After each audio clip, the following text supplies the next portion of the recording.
哎，Marco，哎，我要点外卖，你晚餐要吃什么？帮你点。你有没有搞错？现在几点？你现在才来点，外卖送到你家都已经10点，你这样吃你的胃受得了？有些时候我们拍节目一忙起来就忘记吃了嘛，对不对？那现在你知道吗？胃病有越来越年轻化的趋势，我也是担心啊。哎，小毛病变成大问题，变成胃癌啊！哎呦，胃胀、胃痛是胃病还是胃癌的警讯？胃炎、胃溃疡会演变成胃癌吗？胃癌和幽门螺旋杆菌有什么关系呢？确诊后又该怎么办？全都在这一期的医疗大小事，一起长知识。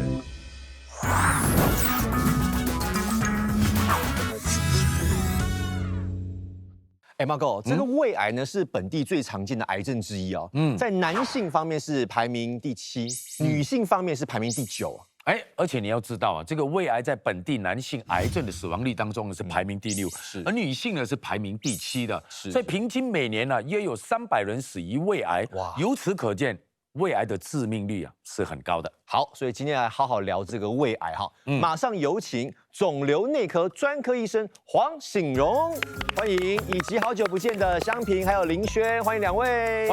欢迎！来，医生请坐，请坐。医生今天穿的真的是西装笔挺。对呀，感觉我们穿的很随便。不会啦，也 OK 的。哦，哎，不过倒是这2位也是好，哎呦，香萍真的很久没见。对，好久没见。而且我记得他在2023年的时候拍了一部短片，是跟胃癌有关的嘛。对。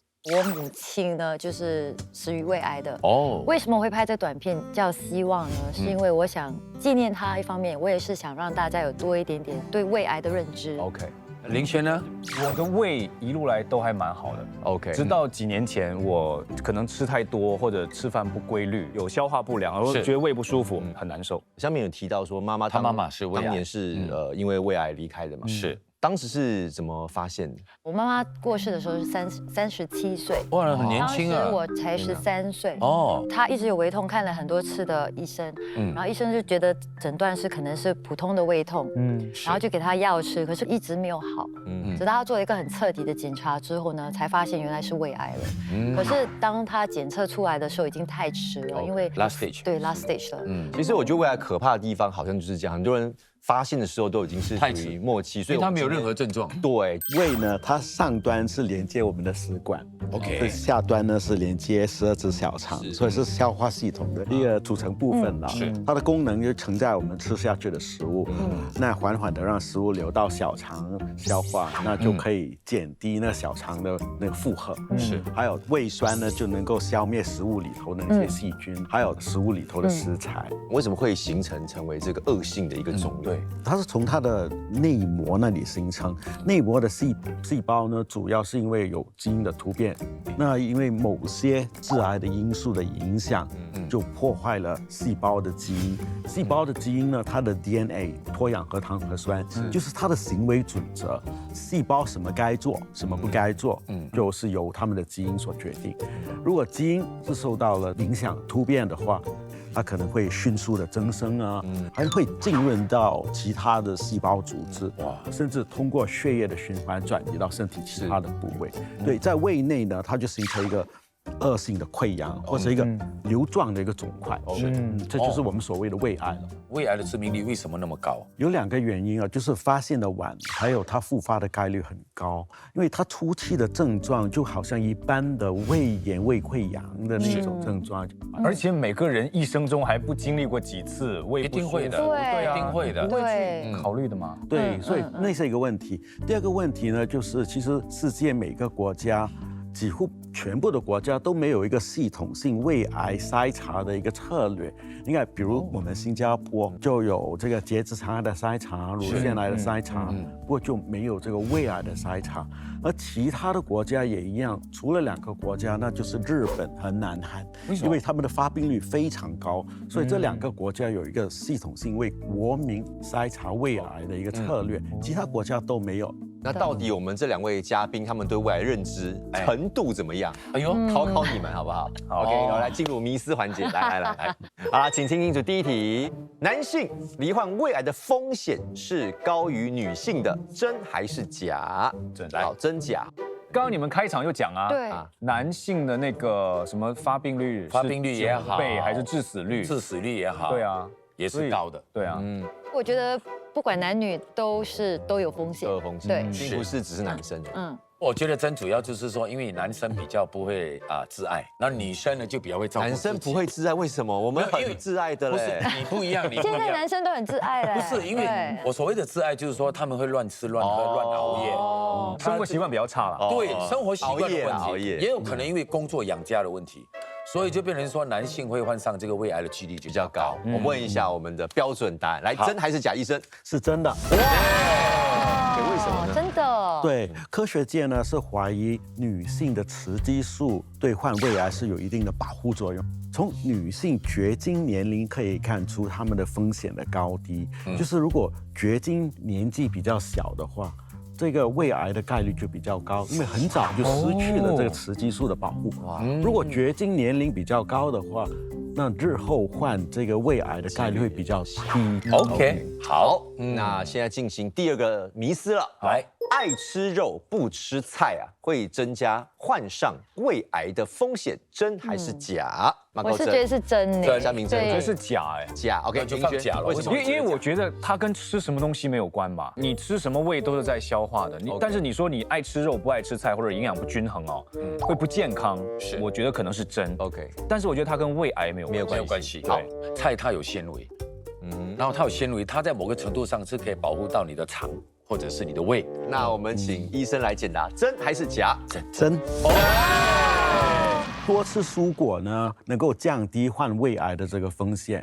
我们觉得是因为蔬果里头的维生素 C 还有叶酸。这个维生素 C 呢，它有一种抗氧化的作用，所以就能够减低在胃里头这个硝酸盐形成亚硝酸盐的这个可能。下一题是给食量变大是胃癌的症状之一，真还是假？我觉得是假，因为我亲眼目睹到我母亲慢慢的那个食欲越来越少。因为我觉得说食量大是有很多的其他的原因，并不一定说是因为你有胃癌，你的食量才会变大。好，那我们请医生来解答，真还是假？大家都答对了。谢谢。因为如果有了胃癌，就是胃承载食物的空间就减少了，而且它的伸缩性、消化力也都变弱了，所以食欲会下降。因为出现那种早饱的症状，所以那个食量也变少了。好，那最后一题了，人可以在无胃完全被切除的情况下，继续生存，是真还是假？真。我母亲经历了很多次的手术，然后就切这边那边，我没有记得她有切掉她的胃。没关系，你就照你的感觉嘛，是，就是对。说假，所以你觉得应该是假。OK， 那林轩呢？为什么觉得真？因为我觉得人体蛮强大的，就是我有朋友切掉一个肺也活了。我认为说人如果没有胃的话，他还是可以生存的。就像你生病的时候，可能你可以灌奶啊，就是打点滴啊、支链啊、插管啊之类的，就避掉那个消化，得掉那个营养，然后你还是可以继续生存的。好，我们请医生解答，真还是假？是真的。哇，蛮深嘞！开玩笑，行走江湖几十年哦。我们吃下的食物消化和营养吸收的过程，靠的大部分是小肠，而不是胃。对，所以失去了胃呢，那小肠还是能够发挥它的功能。当然，如果人没有小肠，就真的活不下去。OK， 所以我们今天成绩，我们的 Marco 4分满分，谢谢。那林轩3分，香萍是2分了，也是很不错了哈。这个胃癌它的高发年龄介于几岁到几岁？一般人呢都是50、60岁以上才会患上胃癌。不是单一的基因突变就会导致细胞癌变，所以细胞呢是需要积累很多的这种基因突变，最终才会失控。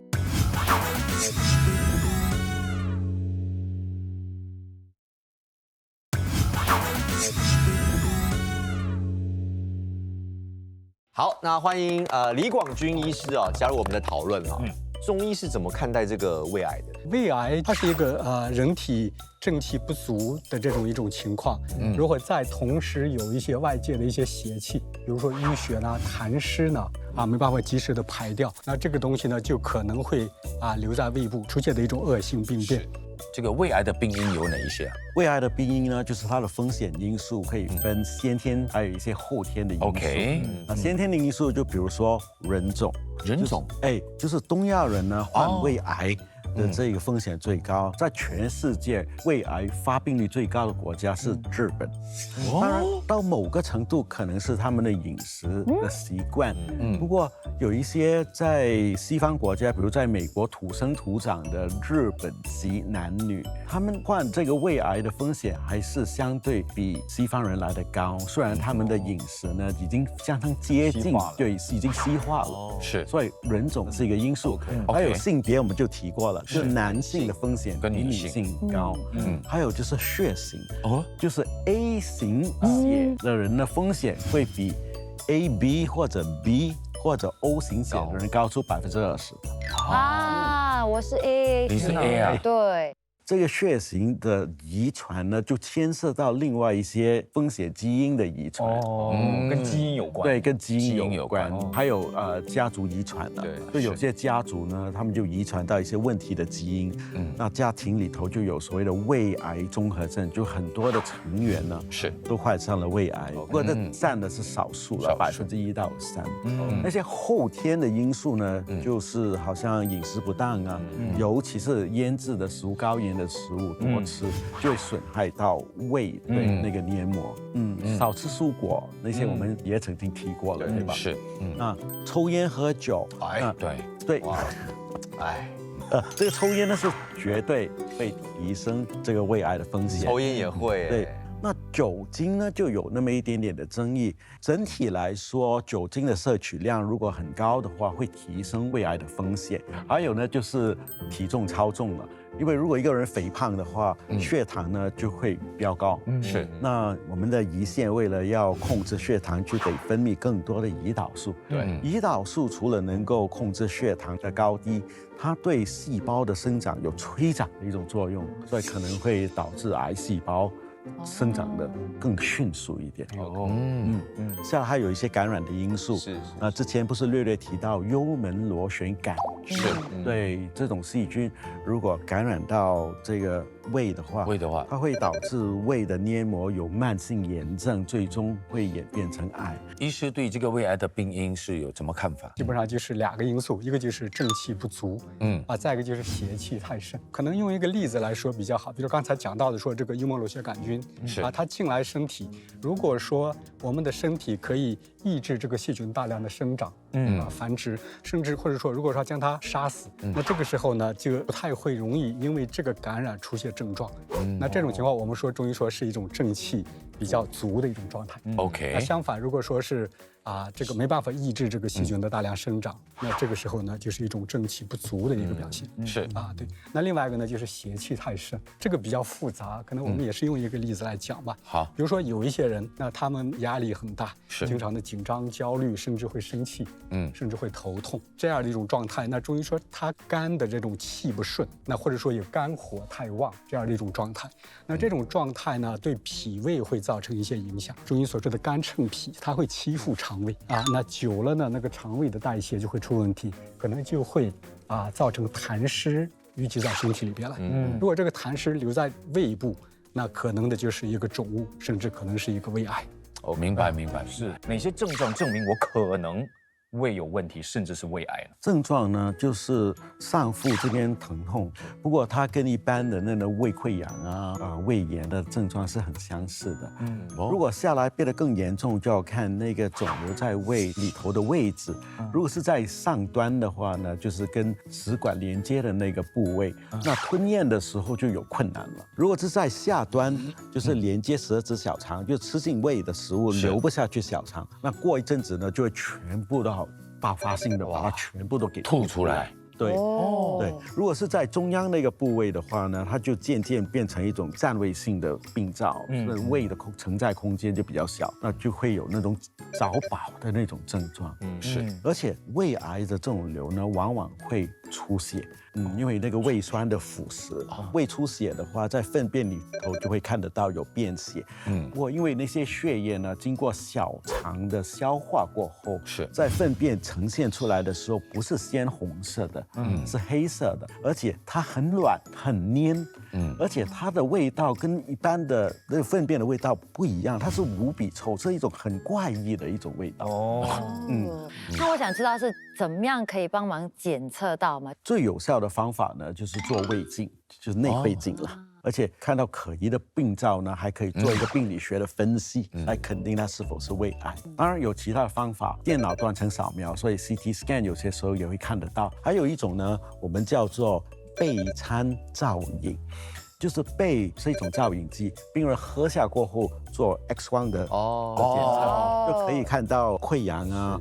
或者瘤啊，最新的方法呢，就是通过液体活检，就是从血液呢可以查出这个胃癌细胞的 DNA。因为如果身体里头有癌细胞，很多时候癌细胞的 DNA 会流到血液里头循环。哇，今天真的很开心啊！我们的这个医师来介绍一下你这个食疗，它叫做什么？佛手山药瘦肉粥。听这个名字就知道很健康。来，有哪些食材？黄芪、淮山、佛手，适当的姜，再就是适量的米，还有瘦肉。黄芪、山药、佛手、姜，大家一起煮，大约煮半个小时。煮好了以后，把药渣给它拿掉了，用这个药液来煮粥。粥要煮好的时候呢，就把瘦肉加进去，然后焖几分钟适当的调味。黄芪的功效呢，就是健脾补气、扶助正气。那淮山呢，它也是个健脾养胃，甚至它可以止泻。那佛手呢，就是一个止痛的一个药材。这个粥品啊，你有没有谁是不适合吃？这些药材呢，基本上都是偏温的。那所以如果说这个人身体是比较燥热的，就不太适合。它适合的是，比如说这个人有一些基础的疾病，比如经常胃口差，胀肚子，甚至会反胃、恶心，平时比较累，感觉好像睡足够了，还是没有精神。那这个粥就是比较适合这一类的人群。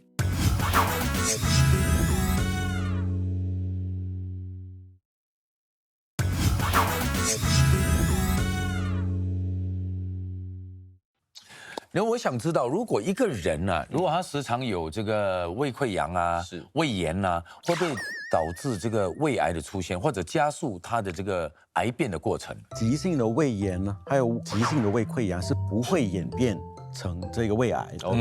但这群人呢，往往都有这个幽门螺旋杆菌的感染，都是带菌者，所以才常常出现这些问题。而幽门螺旋杆菌也是胃癌的导火索。所以无形中他们的风险也比较高，所以不是直接的关系。医生，你一直有提到这幽门螺旋杆菌，那为什么这会演变成胃癌？这个幽门螺旋杆菌是一种相当特殊的一种细菌，因为一般的细菌是敌不过胃里头胃酸的那个酸碱程度的，因为它是 pH 2，所以全都被消灭掉了。不过这种细菌它可以存活下来，所以它会造成这个胃的黏膜有慢性炎症。所以下来呢，它这个黏膜会有萎缩、有肠化，下来会有细胞的这个变化突变，演变成癌。那如果说你本身是个带菌者，身体会有什么样的反应吗？还是也没什么事？初感染的时候就好像急性胃炎这样子嘛，就胃痛啊、呕吐，可能发烧。那过后变成带菌者的时候，有一些人是完全无症状的，但是会传染。对。那传染他们是通过怎么样的一个口水吗？对，通过口腔的唾液啊，或者呕吐物啊，或者粪便。所以如果我们在共用餐饮的时候，我们华人都有这个习惯嘛，是共用餐饮，筷子碰过嘴巴。又去夹你去共享的菜的话，那就传播开来了。那这个胃癌的治疗方法，目前为止有哪一些？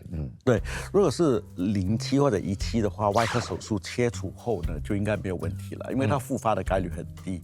如果是中期到第2期、第3期的话呢，就要先开始新辅助化疗。几个周期过后再做外科手术切除，伤口愈合过后再做一段时间的辅助化疗，这样才能够根治那个问题。外科手术胃切除要看那个肿瘤的位置，如果在上端的话，只能够全胃切除；如果是在下端的话，可能可以做部分切除。